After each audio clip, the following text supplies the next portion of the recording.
Alors c'est à mon tour de me présenter.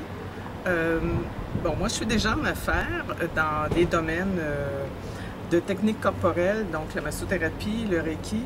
Et pourquoi je me suis jointe à la formation, c'était pour mettre davantage de l'avant des ateliers, des formations, des consultations, du coaching, plus de groupes qu'individuels, qui auraient à voir avec la résilience.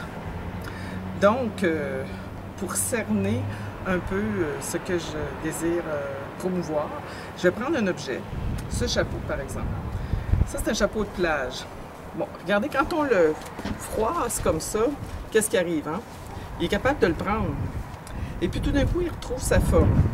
Donc, si je le mets, je vais m'apercevoir qu'il est encore assez intact. Et même encore très joli. Moi, j'aimerais aider les gens à retrouver la forme, à s'aimer eux-mêmes. La forme, comment je dirais, la forme originelle peut-être. Ce qu'ils étaient, ce qu'ils aimaient être, là où ils se sentaient eux-mêmes. Ça peut être quand on était enfant, ça peut être à différents moments de notre vie qu'on a eu comme des ouvertures vers une lumière extraordinaire et puis on s'aimait nous-mêmes et on n'avait pas besoin de correspondre à toutes sortes de critères que la vie, la construction de l'ego nous impose. Et ça ne veut pas dire de ne pas se réconcilier avec l'ego. Donc il y a beaucoup de profondeur et d'aspects, en même temps une simplicité que je veux faire passer dans mes enseignements, dans mes articles, dans mes formations.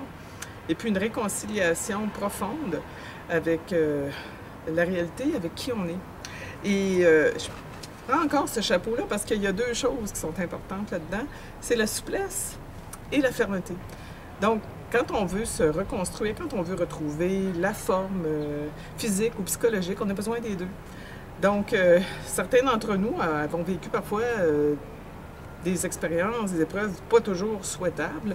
Et puis on se dit, mon Dieu, où est cette personne formidable que j'ai déjà été? Alors elle est encore là, c'est certain qu'elle est encore là.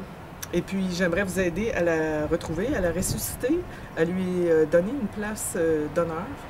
Et puis l'amour de soi, c'est une autre chose que je trouve bien intéressante. Et qui, pour moi, n'a rien à voir avec l'image corporelle. Si une femme veut être plus mince, si elle veut se faire du botox, ça la regarde. Ça vraiment, pour moi, ce n'est pas... Quand je pense à l'amour de soi, ce n'est pas à ça que je pense. Ça fait partie des choses d'une société moderne. Et puis, on peut aimer, ne pas aimer, choisir. Mais moi, je parle de l'âme, je parle de l'être, je parle de se sentir bien dans sa peau et se laisser être qui on est. Donc, il y a effectivement beaucoup de choses à dire là-dessus. J'ai commencé un livre et par la formation, ça va me donner probablement encore plus l'élan de terminer, de compléter et de de manifester ce qui est en dedans de moi, ce qui brûle, parce qu'une passion, c'est comme un feu sacré. Donc, il faut que ça brûle. Merci de votre attention et au plaisir.